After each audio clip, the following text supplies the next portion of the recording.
Consumer कल हमने देखा कि नतीजों की चिंता से, क्योंकि मुनाफे को लेकर, मार्जिन को लेकर थोड़ी सी चिंताएं दिखी नतीजों में, और शेयर इंट्राडे में करीब 10% टूट गया था।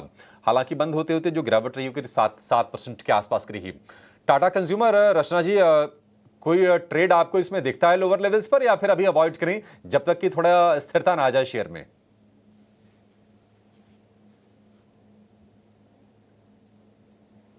टाटा रचना जी। कंज्यूमर जी, टाटा कंज्यूमर में प्राइस एक्शन तो बहुत ही नेगेटिव है।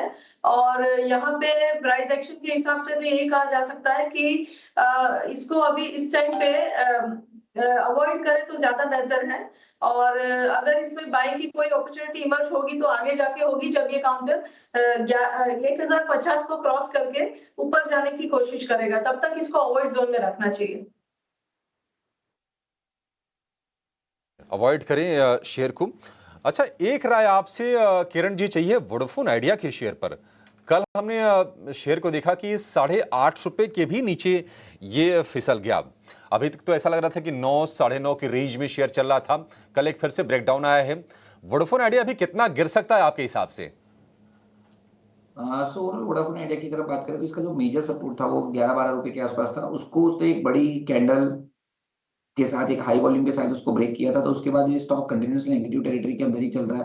अब अगर इसका वीकली चार्ट या मंथली चार्ट देखोगे तो कहीं ना कहीं नीचे में 8 रुपए से लेके 7 रुपए का एक क्लस्टर रेजिस्टेंस था, जिसके आसपास 200 डेज मूविंग एवरेज भी थी करीबन जुलाई 2023 में, और इसी लेवल को क्रॉस करके यहाँ पे एक शानदार रैली आई थी। तो कहीं ना कहीं सपोर्ट के आसपास है, बट फिर भी यहाँ पे मैं बॉटम फिशिंग के लिए मना करूंगा। जिनके पास भी है वो 8 रुपए का स्टॉप लॉस रखे। नई खरीदारी के लिए मेरे हिसाब से थोड़ा अवॉइड करना चाहिए। टाटा केमिकल्स क्या और चल सकता है रचना? क्योंकि कल तो शॉर्ट कवरिंग थी, कल का सेशन तो समझ में आ गया, खबर भी थी कि टाटा सन्स की लिस्टिंग होगी। अब उनको जो रियायत मिल रही थी वो रियायत नहीं हो रही है। और चलेगा क्या टाटा केमिकल्स?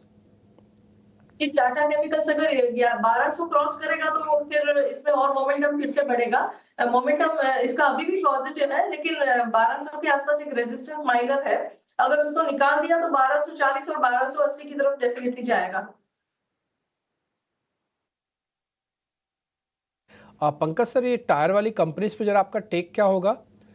मैं जो देख रहा हूँ कमोडिटीज़ में कुछ एज सच प्राइस का प्रेशर नहीं है, ना तो प्राइस राइज है ना ही प्राइस फॉल है। रबर के प्राइसेस ऑलमोस्ट स्टेबल हैं।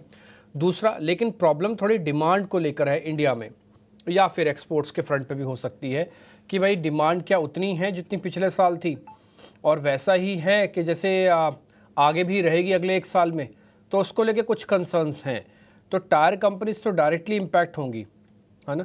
तो जरा मेरे को बताइएगा कि आपका टेक क्या है इस पे, टायर कंपनीज पे?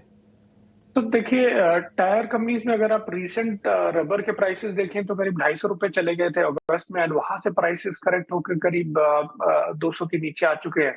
तो एक अच्छी चीज हो गई कि कहीं ना कहीं इनका जो मार्जिन का प्रेशर या मार्जिन बॉटम आउट हो गया है। अगर सीएट के नंबर देखें तो उनका करीब ग्रॉस मार्जिन में जो डिक्लाइन था 190 बिप्स का था, क्योंकि थोड़ी प्राइस हाइक वगैरह ली थी इन्होंने, तो करीब 90 बिप्स का कोई बहुत बड़ा इम्पैक्ट देखा नहीं है टायर कंपनी के मार्जिन में।